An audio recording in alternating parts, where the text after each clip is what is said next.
Welcome to Parent Coaches Unleashed, the podcast where we dive into the highs, lows, and did that really just happen moment of parenting teens and young adults. We're Carrie and Jessica, parent coaches, mythbusters, and occasional referees in the battle of hormones versus common sense. If you've ever wondered, is this just happening to me? You're not alone. We are here to help you with real talk, expert advice, and hopefully a few laughs along the way. Need more support? We also offer private coaching, workshops, and speaking engagements because sometimes even parents don't have all the answers. So continue listening as we tackle this parenting journey together. Hi, everybody. Welcome to today's episode of Parent Coaches Unleashed. Hi, Carrie. Hi, how are you? I'm glad we figured this out today. We're having a little technical difficulties. So we're good to go now. And are we ready? Because by popular demand, we have one of our all-time favorite guests back on to talk to us about a question that I believe keeps so many of us up at night. Am I making life too easy for my child? I'm trying to help, but am I doing too much? So in order to answer that question, we have asked back Lesley Koeppel. Hi, Lesley. Hi, nice to be here again. Thanks for having me back. We are so delighted to have you back. We had so many positive responses and feedback to your last visit with us. So we're so excited to have you here again. Yes. And just a reminder, Lesley is the author of the book, How to Be the Perfect Mother-in-Law. So hopefully you guys purchased the book and listened to that episode. But today we are not talking about our mother-in-law. We are talking about us as parents. And Yes. if we're, by making it easier for our kids, if that is somehow not setting our kids up for success. So, Lesley, what do you have to say about that? I have a lot to say about that. I feel like this takes us back to one of our very first episodes when Carrie and I explored the term helicopter parents, a helicopter versus a lighthouse parent. Let's start there. Talk about what those terms mean and how we can maybe avoid it, or how do we even check to see if we are doing more harm than good to our kid by stepping in and thinking that we're doing all the right things. Right. Okay. So That was a let me mouthful. define the terms. Like helicopter parenting is about hovering and constant monitoring. You also talk about Lighthouse. Yep. lighthouse parenting, which is shining the light on a situation so that your kids could have more clarity about what they're dealing with, but not actually hovering and figuring it out for them. We're good Yep. so far? Yep. Yep. Okay. Yep. So today we're going to talk more about a more extreme version of helicopter parenting, which is called snowplow parenting. So think about a snowplow. What does it do? It clears the path. It moves the snow so you don't have to slip or trudge through the snow. It moves it away and makes a nice, beautiful path. So it's when a parent actively clears any obstacles out of a child's path so they don't have to experience frustration, failure, delay. I mean, I even see this, believe it or not, and maybe you do too, with infants or babies that are learning to crawl. Wait, tell us more. How do you look to be a helicopter or snowplow parent at such an early age? Oh, you mean when I talk about infancy? Yeah. So think about it. You've all seen this and maybe you've done it too. And maybe I did too, but I've learned since then. Um, you have a child who's learning to crawl and it's frustrating and it's hard, or learning to walk, but let's just use crawling. Sure. And they're struggling and they don't know that the leg is supposed to tuck under. How many times do you see a parent take that leg and tuck it under? Or when a child is trying to reach for something while crawling and the parent moves it closer and Closer. closer. Now, sometimes, yes, you don't want to frustrate an infant like that, but when you really bring it right to their hand so that they don't have to learn the act of crawling, you're snowplowing. Okay, now take that analogy and use it at a different age. How give us a real life example of how someone would be doing that for their, let's say, elementary or middle school kid. I think we can think of a million and one examples. It's more about hands-on problem solving for the child, almost like preemptive rescue. Mm. So if you have what age? So You just pick say middle school, early Okay, middle school. okay. So what are the big issues in middle school? It's a lot of friends, social. social, yeah, Exactly. Maybe So changing classes for the first time, so you have to carry your books or go to a locker, like, those types right, of things mhm, happen in middle school? right. And so a helicopter parent would just be watching and observing very closely, but a snowplow parent would be doing whatever they can to make that path easier. So maybe they're calling the teacher and saying, little Johnny is not having enough time to get to his locker before the next class. So I want you to know that he's going to be late. I mean, that's like a silly example. I No, don't no, I'm sure know. there's a lot of parents out there that would do exactly that. or Right. rearrange their schedules so their classes are closer together and they don't have as far to walk. I mean, we've heard it Exactly. all. We've seen plenty of examples of that. So, Right. Right. So basically, think of a snowplow. Just think right. of that visual, just clearing the path. And it comes from love. I mean, we know that. But snowplow parenting goes one step further than helicopter parenting by you're just removing the experience of natural consequences altogether. That's like the bottom line.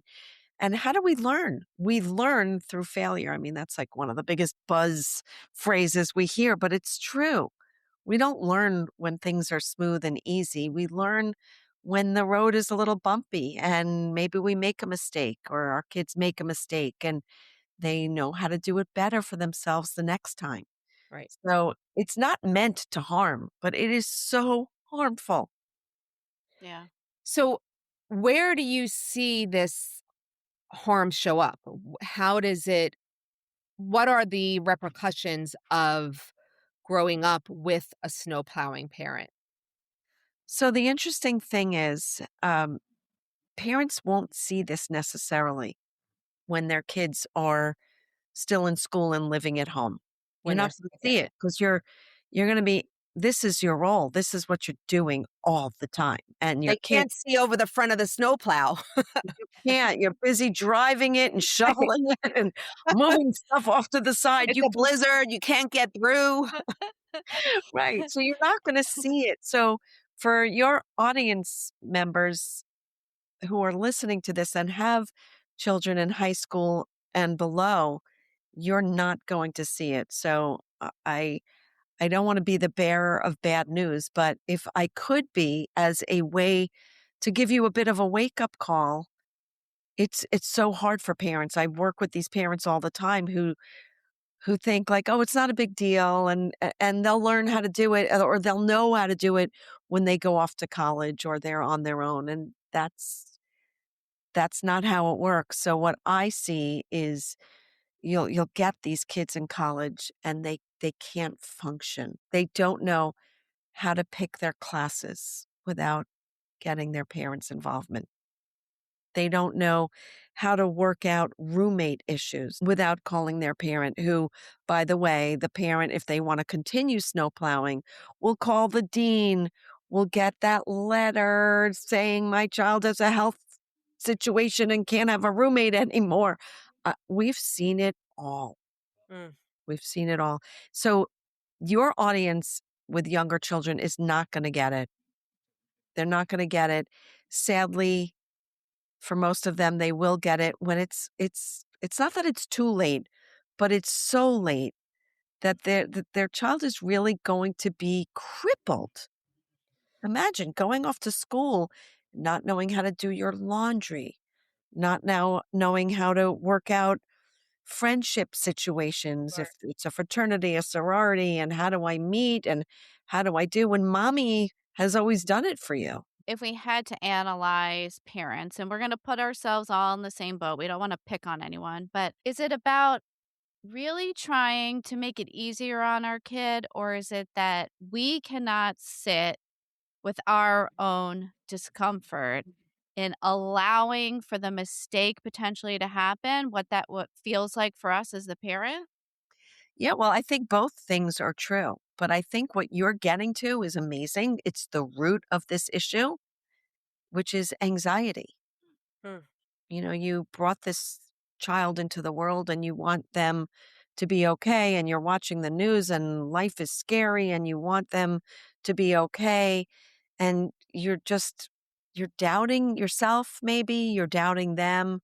And by the way, they pick up on that too. So the root of it is most likely an anxiety, So fear, and fear. social media and the comparisons, or sitting in the bleachers of a basketball game and hearing the bragging and my child is doing this or whatever it is, and thinking, well, I need to do more to make sure that my child does not fall behind in that way, or that I want to clear that path. And this is not conscious. It's not like a parent says, I'm going to clear that path and make it Right, easier right, right, for right. them. It's not. But the root of it, which is great that you asked me, is anxiety. Are our precious cargo going to be okay? And where does that come from? Maybe their own childhood, maybe of things that they did not have an easy time with. Right. Or Uh, maybe it's that they didn't receive that help from their parents and they're going overboard to compensate for what they may have felt like they were lacking in their upbringing. Correct. The pendulum has swung way too far the other way, because I would say probably none of us got that from our parents of like a certain age. Like if you're over a certain, I don't know what that number is, but our parents didn't do that. My parents didn't know anything about Well, anything that I I was I doing. actually have an example of the opposite for me because my mom was a latchkey kid when latchkey kids were not even a thing. My grandmother worked 2 jobs. So my Wow. mom was often home alone. She was also an only child. So she went the complete opposite way, and she was all up in our business all the time. Mm. And So so how did that impact you? Could you think about negative 100%. negative I know that I went the other way. I try to be my kids will tell you I ask a lot of questions, but Mhm. it's but I am trying to be more respectful of their boundaries and their privacy. I know I don't call them as much as my mom was calling me when I was, their age. I'm very aware of the way I felt, and I try not to put that on my kids or create some of the same feelings for them. Right, but you bring something up that I wanna, make like clarify, Sure. which is you said you ask a lot of questions. That's not necessarily helicopter parenting, and that's not snowplow parenting. No, I mean, I don't think I didn't think it was. It's Well, right, just it's not. it's no, I'm if it's about the curiosity, if you're curious about how your children view things or right. their How thought they're process, right, rather than you have some perceived outcome, that you're right, looking to right, right, right. hear, right? Sure. Which I Right, don't see you're that way. You're just a curious Yes, I person. typically You're tend not to trying to ask yeah, guide I an outcome, right? I right, tend so you don't wanna guide the outcome with the question, and you also, and you said this too, um, you wanna be respectful if your child says, "You know what, mom? I don't wanna talk about that," right, or they give you the sign that they don't wanna talk about it. They may not actually be able to say, "I don't wanna talk about it." you mean like their So Some eyes rolling back or I was just gonna say that the eyes start rolling Yes. and or they're looking away, they gotta go. right. Right, right, Time to go. and you gotta read those signs, right? Yeah, They're my not going to be able to communicate the way I would love everyone to communicate, which is, "Mother, I'm not liking that your line of questioning right now." They're not My doing kids have gotten very good at telling me, "Enough with the questions. You've hit your limit," or right, "I'm done for now," or "You're on a need to know basis. When you need to know more, I will tell you." So right, they've right. gotten very good, but I've also encouraged them to please let me know if I'm overstepping or if Mhm. it's something you don't wanna talk about or where I try to meet them where they're at.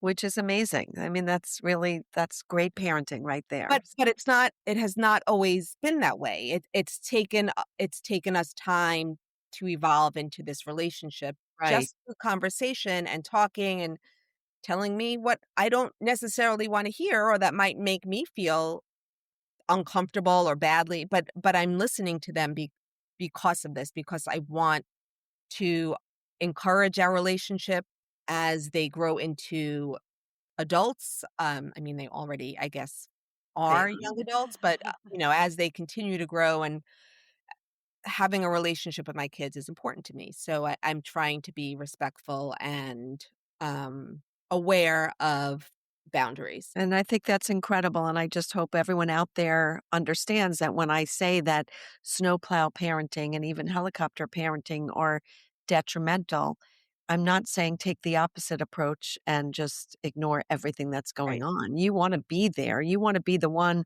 that they come to when they have a problem, but that's the line right there. right, It doesn't mean you need to solve it. You can brainstorm with them. You can throw out some suggestions. Hey, I'm wondering if you tried this or have you thought about this? But it's not your job to fix it. right. Or this is one of Carrie and I talk about this too. Ask them, "What do you need from For me in me. this moment? How can I Mhm. best support you?" Right. Right, Do you want me to just listen, or are you looking for some sort of input, suggestion, or guidance? Like, what do right. you need? Yeah. And I would imagine that most of the time they're not looking for you to fix it. Am I right? Yeah. Correct. They just want you Mhm. to listen. They just They need to just vent. And you know what happens? They vent. We feel miserable. We don't sleep. We're so worried, and they're sleeping like babies next door. So, but that's the point, like, they need that outlet. They need to just dump it Actually, out. I wanna say, I'm happy to listen, but do you think you could call me back at 9 a.m.? That way I have an entire day to process and let it go and not at 9 p.m. where I'm Right, wouldn't going that be to. nice? Yeah. But that's when it flares for them. Think about it. Nighttime, the lights are dim and or, sunset and things get scarier at night and they become more real and as they're getting ready to bed or they're going to bed, that's when their wheels start spinning. So that's usually if your child still lets you come in and say goodnight and metaphorically tuck them in a way, Yes. that's when you're going to get this stuff. Right, that's Uh-huh. that was we just spoke with, Dr. Jill Grimes, and I think she called it telephone dumping when you're speaking to Oh, that's She your funny. yeah, she child called it, yeah, teledumping. Yeah, yeah, yeah. when you're speaking to your child, this was specifically she's known as the college College doc. dog. Yes. So, Oh, she was okay. talking about talking to your kids at college, and in your nighttime conversation, they're just throwing all the negative stuff at you, Mhm. and you're left feeling, "Oh my god," like they have just literally taken Yeah. everything off of their shoulders and put it Right. on your shoulders, and then they're going out and they're going out Yeah. with their Right. friends, and you're like, "Oh my gosh, what am I gonna do? How am I gonna fix this for them?" And they haven't given it a second thought because So they're wait, out. I just thought of the most fabulous idea. So when they Okay. call and they're like, we say, "Are you looking for me to just listen? You want suggest?" "No, I'm just looking for you to listen." We should just put mute on, put the phone down, and we should just walk around and start doing, taking our makeup off, getting ready for bed, keep Right. checking a couple of times because then when they're done, they're done and we go off, but we're not gonna carry it with us because Right. they were Right. letting it out, but we weren't really, listening and taking it in because they weren't looking for us to say anything. Huh. Exactly. Although you could record a few, Yeah. Mm. They should So put that on the sweet. iPhones instead of all the emojis, Right, what Yes. can I hit the button. The noises, yes, uh-huh. Yes. Oh Yeah. gosh. Oh, That wow. Okay. that must be really, really difficult or tough, like, So, yeah. Leslie, we talk about that line between being a helicopter parent and let's for all intents and purposes a lighthouse parent. I feel like that has to be one of the most challenging parts of parenthood. Like how do you know when you're crossing it? How do you know when you're not? How do you stop yourself from doing it? Is there a checklist? How as parents do we not cross over into that snow plowing, helicoptering parenting? Right. So I would again say it starts with the birth of a baby. Anything that your child can do for him or herself and you do it for them, you've crossed the line. Hmm. Alright, I want to redo. I think I do too. We all do. I mean, we learn the hard way, but it's so true. I mean, like, just picture that little kid with the little pincher fingers and trying to pick up that Cheerio and you just grab it and put it in their mouth. That's what we don't want to do. Mm. So if you can just remember this very hard line phrase, which is anything that your child can do for themselves and you do for them is taking away their competency, their self esteem that they can do it for themselves. You guys will love this. And now I'm going Oh. to remember who said what. I have 3 kids. But a few years ago, individually, I asked each one of them, I said, look, you know what I do for a living. Mhm. I'm a therapist and, I'm working on this book, but I am certainly not perfect. I'm human. I make mistakes. So now that you're an adult, they all had graduated college. I want you to tell me what you think I did wrong or could have done better. It's such a crazy question. You have to really be ready for the answer. But one of my sons said to me, I can see now that you did things for me because you had 3 kids and I was a little disorganized. It was just easier for you to pack my backpack. Mhm. But when you did things for me like that, it made me actually feel that I couldn't do them, Yeah. that I didn't have the ability, that I wasn't smart enough or capable enough. And I know you meant it to be kind, but it always bothered me. So Yeah. how's that? That's hard because I know and we've been in family therapy, the 4 of us, Mm, and that type of thing has come up that it made my son feel that we didn't have confidence in him that he could do it, and that was the furthest thing from the truth. right. However, that's the key. The key is that whether it's sloppy, messy, right, wrong, however they do it is their way of doing it. And that's what builds the confidence, not us saying, good job or I'm so proud of you. I mean, of course, we're going to say those things, but that's not where the confidence building comes. No, it comes from making the mistakes and going through it and learning it on your own, Hmm. not having someone do it for you. And it's funny you talk about praise. So one of my other sons said to me when I asked this very deep question, he said, you overpraised me. You said everything I did was, and he was our firstborn. So now I just gave it away. Sorry, don't kill me if you're listening to this. My son, they're always like, don't talk about me. And I said, okay. But here I am talking about him. Um, he said I overpraised. He would, do anything. And we would say, good job. Good boy. You did so well over like the dumbest things. We look back now. That's a firstborn issue. Right. And I always wanted to write a book, by the way, And I didn't have to put anything on the inside, just with a great cover. And it's how to raise your firstborn as if it's your second or third. I like it. Yeah. So, but with him, we overpraised, and that did not make him feel confident. It Mhm. actually had the opposite effect because he got out into the real world and there was no good boy going on. Right, right, right. You It mean I'm wasn't. not as special as my mommy told me I was? So, you know, you can't win, but you can if you take some of these lessons and really think S about them. So what happens if someone wakes up one day and realizes their child is struggling? They, "Oh my gosh, should I do this to my child?" Is it too late for them? Is there a way to repair that for your child once they're a young adult or off to college by themselves? So it's never too late, but it's not easy. And it's not going to be easy for you as a parent, and it's not going to be easy for your child. You have this interdependency. Mm, As a parent, you're feeling maybe that's how you feel love by doing things for your child, even your college age child.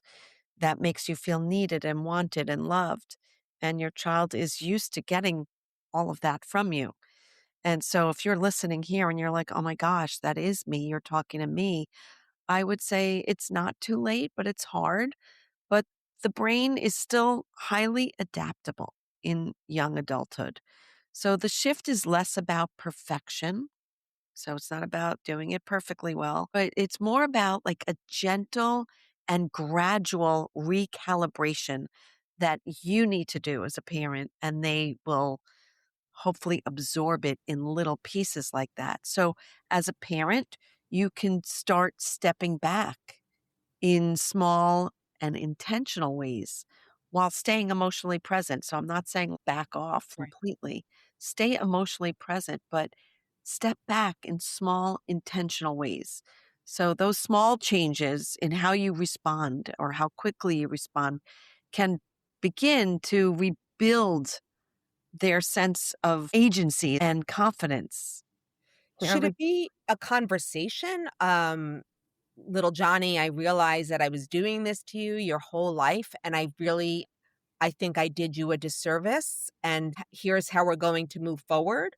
I love that. And I actually worked with someone to have that very conversation with her child who went off to college and really struggled in these areas. And the woman I worked with was struggling too from afar, not knowing how to help her child, wanting to be more involved as she was when they were growing up. And I said, it starts with a conversation, just like you said. Mm. And there's nothing a kid loves better than a little self-deprecation or an admission of guilt. I messed up, Right. but it's And okay. are there any phrases that we could use when our young adult continues to come to us for helping make decisions or the things that maybe we know we shouldn't be doing anymore and answering? Is there something we can come back with when they're texting? Here's the situation. What do you think I should do? What could Right. we say as the parent back? I used to answer and I used to tell them I shouldn't be doing that. What can I say now? So the first thing I want you to do is hit your pause button and know that you have trained yourself for X number of years to respond and to fix. So give yourself some grace. It's not going to be easy for you. Have that little internal conversation with yourself. Like, okay, here it is. This is exactly what I heard on this podcast. Here it is. This is going to be hard for me. I normally get these texts and I have the urgency to respond quickly with an answer and a solution. And I'm not going to do that. So take a few deep breaths because that step alone is huge for the adult, for the parent. And the next thing to do is remember my words. Never do for your child what they can do for themselves. And so you're looking for some buzzwords or buzz phrases that you can say. And it could be something as simple as, that's really hard for you not to know if you should choose A or choose B. That's a hard, I mean, Yeah. as simple as that. Just Yeah. call it out. And they might say, yeah, it is hard. I'm like, what should I do? Right. If they're used to this dynamic, you could say, huh, that is really hard. You've got choice A, choice B. What do you think? Let's go through it. What do you think about A? What are the benefits? What are the, downsides of A? So that's okay to guide them through the conversation. Absolutely. You don't wanna it's like, You're I'm not not giving ask them the answers, but you're helping them to get to their own answer. correct. I'm not telling you to shove them off the boat without a life preserver and no rope. I'm saying they're out there, just don't rope them in and pull them up on the boat. Give them the tools to start thinking Right. about it. Wow, Mhm, that's hard. You're in mhm. you're in rough water right now. What might work? That's absolutely it's more than okay. That's not helicopter parenting Right. or snowplow parenting. It's trying to make this transition that you're asking me about. I've always done this. How do I not do it? Right. This is how you don't do it. You Yeah. can brainstorm with them. Just don't you be the one to come up with every possible solution. Mhm. I'm curious, in your experience in working with the parents as your clients, do parents begin to realize it? Is it that you point it out to them, or do they just have an epiphany like, "Oh my gosh, I did all of these things for my kid." How do they usually come to that realization? So if they're not in therapy with me, they're Okay. probably they're not going to They have hear no clue what they're doing. They don't know. hear it. They don't know. And think about it. Are you going to tell a mom friend of yours, "Hey, you're a little too involved there." You're not going to do that.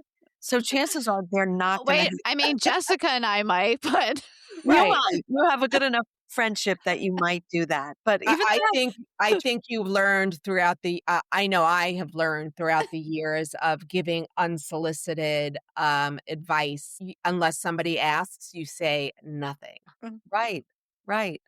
So they're not going to come to it on their own. Sadly, when they come to it, and maybe there's no sadly, maybe they're all listening to this podcast and they're going to say, we don't want that to happen. We don't want our child to go off to college and have this feeling. We better start working on it now. But in the worst case scenario, the kid goes off to college and they flounder. Mm, And that's when a parent might realize I've done too much. But it's also a point where a parent who's always done this might dig in harder. They hmm, might go to the rescue. They might, if your child is homesick at school, that's a normal feeling. You don't want to abandon them, but that's college. You don't necessarily want to go get in the car and visit them every weekend. What are you teaching them there? But you want them to know that they have a safe place. They can call you. You can plan their next trip home to you, or parents' weekend is coming up. It's only 4 weeks away. We're going to get there. We'll get through this together, that kind of thing. And in the worst case scenario is they make it through college, probably with a lot of your help. And then what? And so there's a term for it. And it's so sad. And if anyone out there has this kind of child, I know how you're struggling and it's really hard. And we call it failure to launch. mm, This is the kid that might be the straight A student who might have a lot of friends, might be doing really well, seemingly really well, and they graduate and they don't now know how to launch themselves into the real world, the next step of their life. mhm. And so that's really late. And again, if you get to that point, it's still not too late, but it does require something else because at that point, your child is really emotionally needing a lot more help. Mhm. They need professional help at that point. So And it so, gets to the point when you need someone to step in, mhm, counselor, a therapist, a coach, someone to help them get to the And next. now is this a family situation, or is this something that is on the young adult to now get help and figure out? Like, where do those responsibilities fall if you've gotten to the point where they graduated college, back home, and now And have now no what? have no forward motion? Mhm. So that's where family therapy is really great, and if you have a good family therapist who can guide you through, in addition, if you can afford this, each party going to therapy, the parents learning how to let go in a very scary way. It's very hard to let go when your kid fails to launch and they're on your couch or not getting out of bed. Like it's a real depression. So it's really hard to let go at that point. So I want this podcast to hopefully catch people before that point Mhm. because you don't want that. It's It so awful. It's it so feels hard. like almost a catch-22, like you've spent your life jumping in and fixing everything for your child. Your child has now reached adulthood, but they can't launch or they're stuck in place because Mhm. of what you've done for them, but now you want them to go out because you don't want them living in your basement or in their childhood room. You want them Right. to go out and be adults, but you've done everything to stop that from happening. You've really stunted their growth. Right. Now, I'm just curious, what happens when this child does get the help? Hopefully, they get the help that they need and they realize that you kept me from doing this, or I didn't know what I was supposed to do because you did it for me. Mhm. And Mhm. now they come back to the parent with all of this, and the parent is just, I did the best that I could. I didn't, so That that. that's where family therapy is good because I don't think it's as simple as "I did the best I could." That's a defensive response. I Mm, mean, yes, it's true. The parent did the best that they could with the knowledge and tools they had, but again, hopefully, they're listening here before that happens and they're getting some better tools now, but, it's a lot deeper than that to just say, "I did the best I could," without sort of explaining to your child, "I did what I thought was best, but I actually see that I hindered you. Mhm. right, I made a mistake." It's so hard for people to admit sure. mistakes, and it's so hard for many parents to admit it to their child, but it's okay. You're human, and if you did this and you can work through it with your child by saying, I messed up. I thought I was doing the right thing. You struggled with X, Y, and Z, and I snowplowed it for you and made it better. I thought I was doing it right, and I see now that it hurt you. You didn't build the skills, the tools, the resilience, the self-esteem that you needed. And yeah, it's on me as your parent. I messed up, but now it's on you. Like, what are we going to do? What are you going to do knowing that that happened to you, and let's like I want you to be able to move forward. So, I think you can't move forward with that kind of accountability on the parent's part. That's a tough situation to be in. Yeah, it's really hard. We don't want any of your listeners to get to that point, and if you have anyone who is, it's not hopeless. I don't want you Right. to think it is. It just requires a little something a little different. You can't just toss that kid out without a life raft. Yeah. Mhm. You have to do Absolutely. it in stages and steps. Yes, you've presented to our listeners a really great tool in don't do anything for your child that they can do for themselves. Do you have any other tools along those lines or guidelines that parents can follow to stop themselves from jumping and fixing and doing? I don't have anything that is a go-to. I sort of custom make it to what is Right, going What the whatever is situation, yes, yeah. yeah, yeah. for what that parent is, but I would say a really good tool, if you can imagine having a crystal ball and envisioning their future. Do you wanna look into that crystal ball and see an adult who doesn't know how to do things for themselves, maybe can't find that job, doesn't know how to interview, doesn't know how to study in college, all of these things. if that's in your crystal ball, you need to smash that crystal ball and you need to say, I need a new one. And you need to say to yourself, I want the crystal ball of having an adult child who is competent and Mm, confident and can handle life. Life is tough, mhm. but can handle life when I'm not here.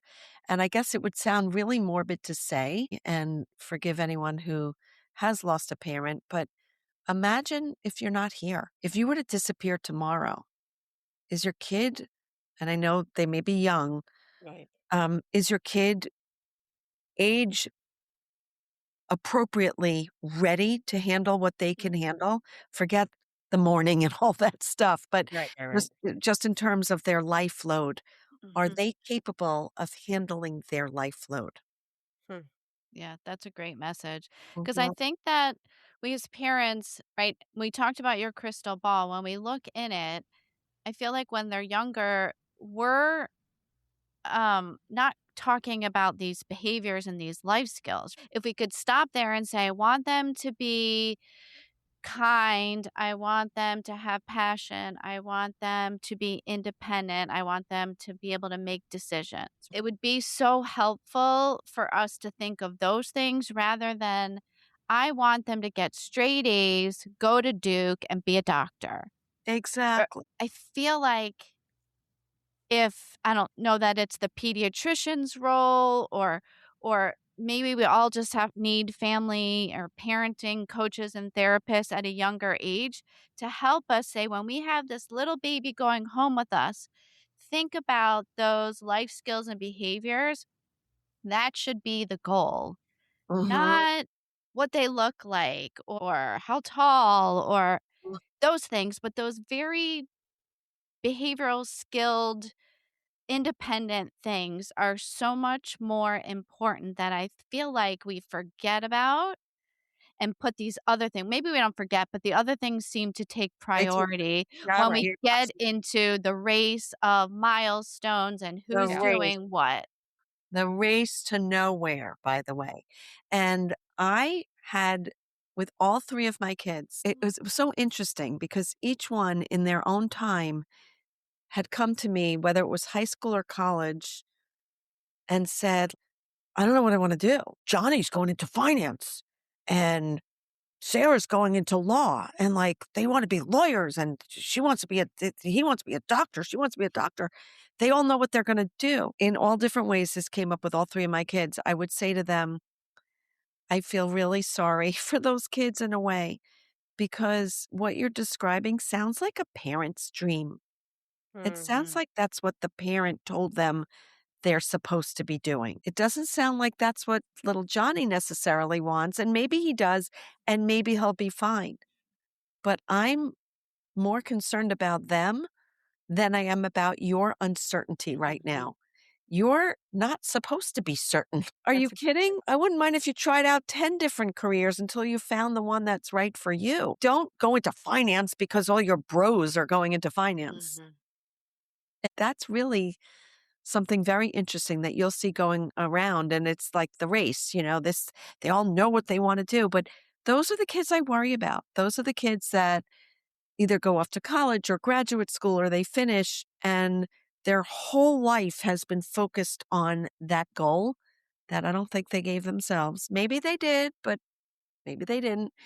And then what? Then they find themselves like a little unhappy. I don't even like science. Why am Mm, I doing this? Yep, hmm, or they're not fulfilled Mhm, when they have achieved that mhm, position, like, "Oh, I didn't realize this is what it was going to be like." It was just, something to reach for, and they got there and didn't think about why. Why did you wanna be a doctor, right? Is it to care for people or right, I'm right, interested in science? But, the skills, I guess, not the position, but the skills. right, right.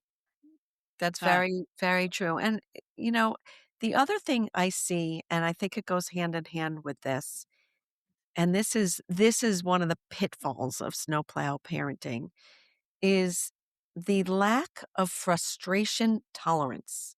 Hmm. You could see it all over. And you might say, oh, it's the world these days or politics. People have no patience. And I'm sure that's some of it.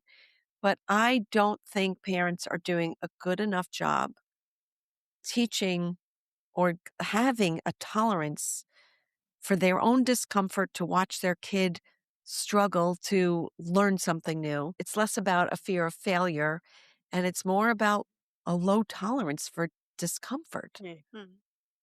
And then it becomes a paralysis around decision making. They can't For do it. our They child. haven't had enough practice Right. trusting Mhm. themselves when things are hard. Or you see the guy in Starbucks and they make his order wrong and he flips out. Flips out. Well, I could say, "Oh, mommy must have always made your hot chocolate exactly the way you want Yeah. it." Right. And not that there's anything wrong with that, with No, little kids and everything like but that. that's an interesting perspective that parents are not comfortable sitting in the discomfort of their children's failure. Right.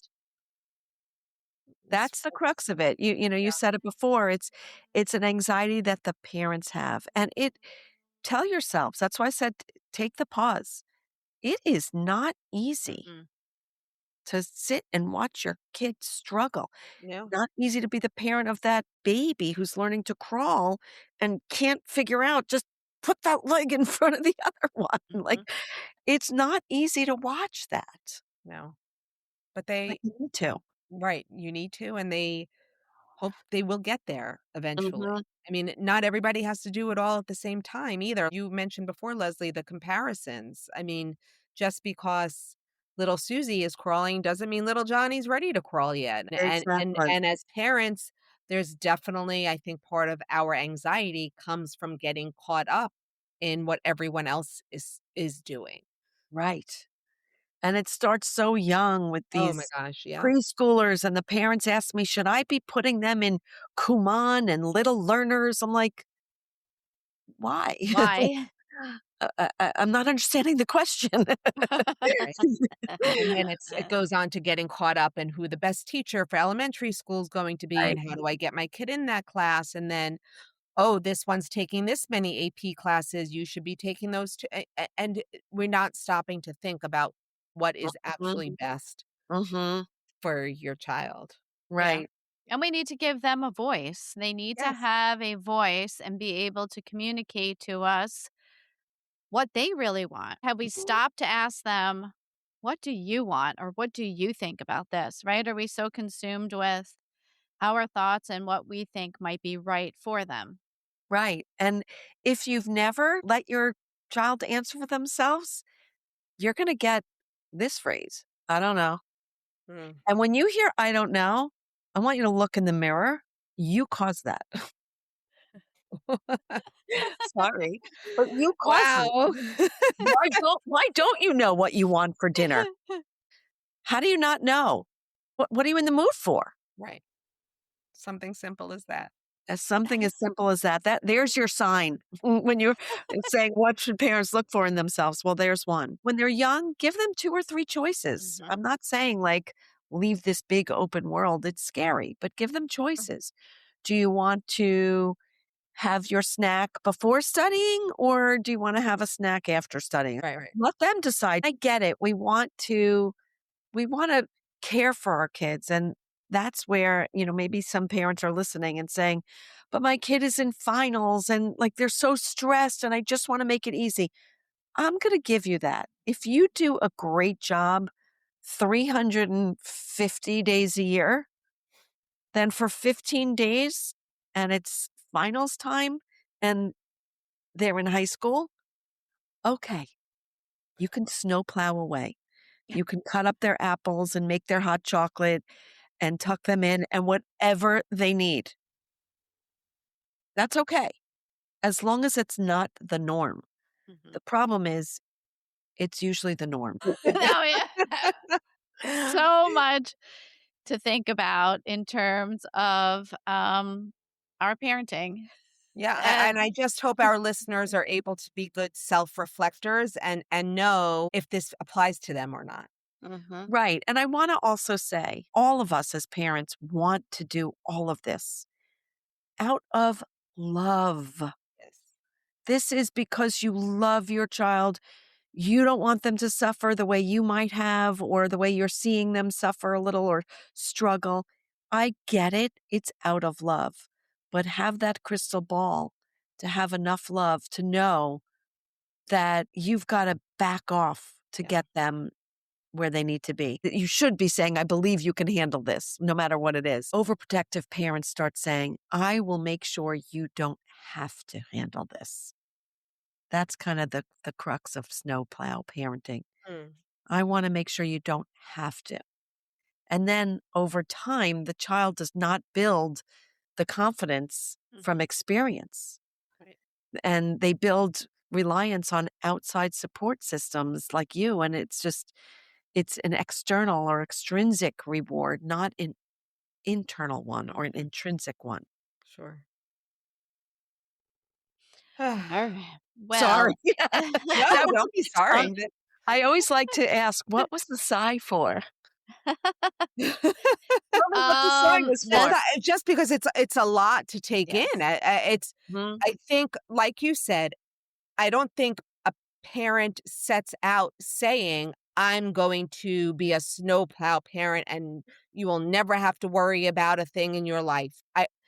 I think it comes from love and wanting to make things easier for your child, but I don't think enough of us have that crystal ball to Right, realize what that's doing in the long run. right. They don't. So It's that big sigh was because it's not easy. There's no outline for parents to right. know how to do all these things, which is why it's so important to put this information out there for Mhm. them to help Yes. people become more aware of what they're doing. And also to reiterate, it is not easy. I'm Mhm. not trying to say it is. That's why I No. always say, like, when you get that text or when you have this knee-jerk reaction to respond, have that internal conversation. This is really hard. All I wanna do is snowplow it away, and I Right. know that that's not gonna be the most helpful. Mhm. So, these are small little things that you can Yeah. do now, but I know it's not about my book, but I wanna say, I think, my book about being the perfect mother-in-law, a lot of the times the problems are from a son that hasn't learned how to separate from his parents. Think of it that way too. Yeah, That's your crystal ball too. You're creating someone's husband. Is that husband that's gonna true. Yeah. keep relying on you, or are they gonna just transfer it over? And how many times do we see women who say, I thought I married a man, but he's like a little boy. He can't make up his mind, he can't make a decision. He has to call his mom or he's asking me. On that note, if one of our listeners would like to reach out to you, Leslie, what would be the best method? So I think the best method is to go through my Instagram, which is ask.leslie, and it's Lesley. So ask.leslie on Instagram, and you can DM me there. And if I didn't say this on the last time I was with you, people ask what the dot is for, or I say the dot, ask.leslie, is for the pause. And the Like that. pause that we all need to take Mhm. before we respond to anything. That So is such an important part of this whole conversation we just had. If you're not sure what to do, just pause, hit see your what pause button. take a breath and bring yourself back together and Yep. Yes. All right. Well, thank you, Leslie. Thank you, Thank you so much for listening Jessica. to me. I love you guys. love you Uh, too. and thank you to all of our listeners. And reach us, Parent Coaches Unleashed on Instagram and TikTok. And follow, you could send an email info at parentcoachesunleashed.com.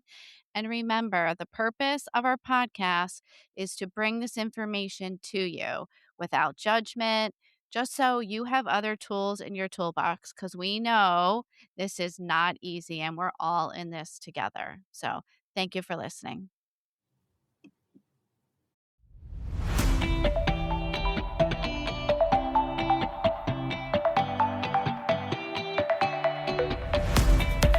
Thank you for listening to this episode of Parent Coaches Unleashed with Carrie and Jessica.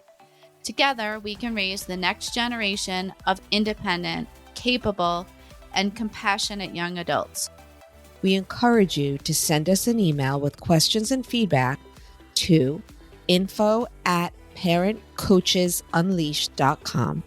Please remember, you are not alone on this parenting journey.